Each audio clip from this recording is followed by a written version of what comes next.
টিএমসির নেতারা বেশি বাড়াবাড়ি করবেন না। এরপর চৌমাথায় নিয়ে এসে এখানে জামা কাপড় খুলে বেঁধে দেবে গাছে, বেশি হলে জুতো পেটা করে দেবে।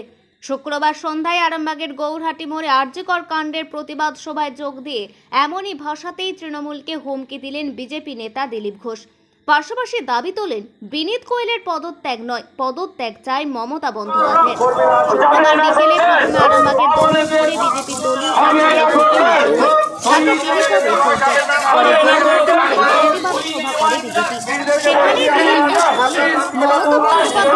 নেতা মন্ত্রী এমএলএ এএমপি তারা দিলীপ বাবু বলেন মানুষ আমাদের আইন মানে সংবিধান মানে, তাই তারা আপনার বাড়িতে ওই নেতাদের বাড়িতে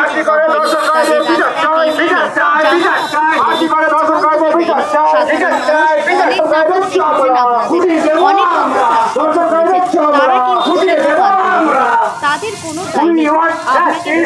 আপনাকে পাপ করেছে, ভোটও নেবেন, জুতো দেখাবেন, এটা হতে পারে না। তাই আমি বলছি যে টিএমসির নেতারা বেশি বাড়াবাড়ি করবেন না। এরপর চৌমাথায় নিয়ে এসে এখানে জামা কাপড় খুলে বেঁধে দেবে গাছে, বেশি হলে জুতো পেটা করে দেবে। সেই রাস্তায় যাবেন না, মানুষ খেপে আছে আজকে। মমতা ব্যানার্জির কিছু নেতা, মন্ত্রী, এমএলএ, এমপি তারা মানুষকে ধমকাচ্ছেন, তারা ডাক্তারদের ধমকাচ্ছেন, চমকাচ্ছেন। দেখে নেবেন জনরস হবে। মানুষ আমাদের দেশে খুব ভালো, আইন মানে, সংবিধান মানে, তাই তারা আপনার বাড়িতে চড়া হয়নি, ওই নেতাদের বাড়িতে চড়াও হয়নি, তাদের রাস্তায় টেনে আনেনি, জামা কাপড় খোলেনি, ছাল তুলে দেয়নি। তাদের 14 বছরের ভাগ্য ভালো। কিন্তু বেশি বাড়াবাড়ি যদি করেন, এই সাধারণ মানুষ আপনাদের অনেক নাটক দেখেছে, অনেক অত্যাচার সহ্য করেছে, তারা কিন্তু সীমা পার করে দেবে। তাদের কোনো দায় নাই। আপনাকে ভোট দিয়েছে বলে এরা পাপ করেছে, ভোটও নেবেন, চোখও দেখাবেন, এটা হতে পারে। তাই আমি বলছি যে টিএমসির নেতা মন্ত্রী এমএলএরা বেশি বাড়াবাড়ি করবেন না। এরকম চৌমাথায় নিয়ে এসে এখানে জামা কাপড় খুলে এখানে বেঁধে দেবে গাছে, বেশি হলে জুতো পেটা করে দেবে। সেই রাস্তায় যাবেন না। মানুষ খেপে আছে আজকে, সন্তান হারা আজকে প্রত্যেকটি বাংলার মানুষ। সবাই বলছে আমার মেয়েটা মারা গেছে, তাই ওই মেয়েটির রক্ত হবে না করবে, তাই হবে না। 1 বছর বেশি সাধারণ মানুষ আন্দোলন করে আছে, কোনো পার্টি নেই, কোনো সংগঠন নেই, কিছু নেই, নিজের ইচ্ছায় প্রেরণায় নিজের রাগের রাস্তায় নেমে আসছে। রাত জেগে আছে, চোর রাস্তায় হাতে আর মোমবাতি নিয়ে কারা বাড়ির বউরা, মেয়েরা, তারা বুঝেছেন আমার ছেলে মেয়েরা সুরক্ষিত নয় মমতার হাতে। আজ পর্যন্ত শান্তিতে আন্দোলন হচ্ছে। আমরা রাজনৈতিক পার্টি করি, আমরা খোলাখুলি রাজনৈতিক আন্দোলন করছি, ধর্ণা দিচ্ছি, মিছিল করছি এবং মমতা ব্যানার্জির পদত্যাগ চাইছি। সাধারণ মানুষ বিনীত গোয়েলের পদত্যাগ চাইছে। আরে বিনীত গোয়েলে কি হবে? এই 20 গাছটা যদি কাটতে হয়, ডালপালা ছিটে লাভ নেই, মারো কুড়ুলের কোপ একদম গোড়ায় ফেলে গাছকে। তাই আমরা গোড়াতেই কোপ মেরেছি, দাবি এক দফা এক, মমতার পদত্যাগ। তার চেয়ে নিচে কিছু হবে না। আর উনি না সরলে এই বাংলায় কোনো শান্তি আসবে না, দুর্নীতি বন্ধ হবে না, হিংসা বন্ধ হবে না, মানুষ শান্তি থাকতে পারবে না।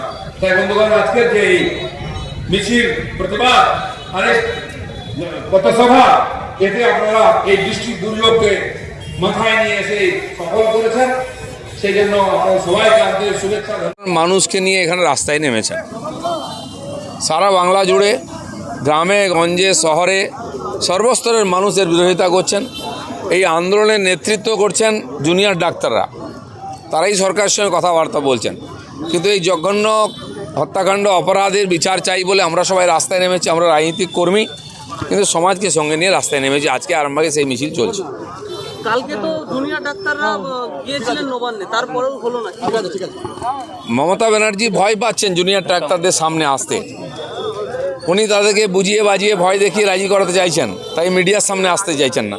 যিনি সারা জীবন মিডিয়া লাইভ করেছেন, লোকসভা বিধানসভা সব হয়, ওনার মিটিং থেকে আরম্ভ করে তার প্রশাসনিক বৈঠক সবই লাইভ হয়।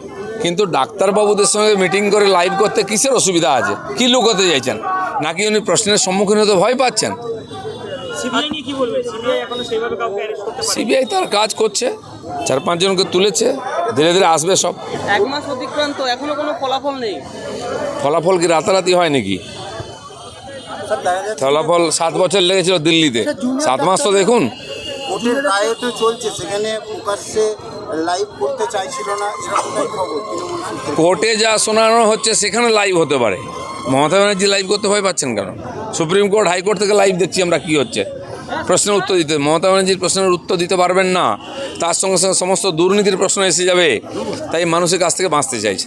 চলুন। এখানে দেখা যাচ্ছে তিন বিধায়ক আছে, একটা জেলা পরিষদ বা আরেকটা বিধায়ক উপস্থিত নেই, কি বলবেন? উনি পার্টির সভাপতি আছেন, অন্য কোনো কাজে আছেন, যেহেতু পার্টির প্রোগ্রাম নয় এটা। বিধায়করাই সাধারণ মানুষকে নিয়ে রাস্তায় নেমেছেন, তো তারাই নেতা, তারা আমাকে আমন্ত্রণ করেছেন, আমিও সঙ্গে থেকেছি। উনি পার্টির প্রেসিডেন্ট আছেন, সেজন্য ওনার অন্য কাজ থাকে।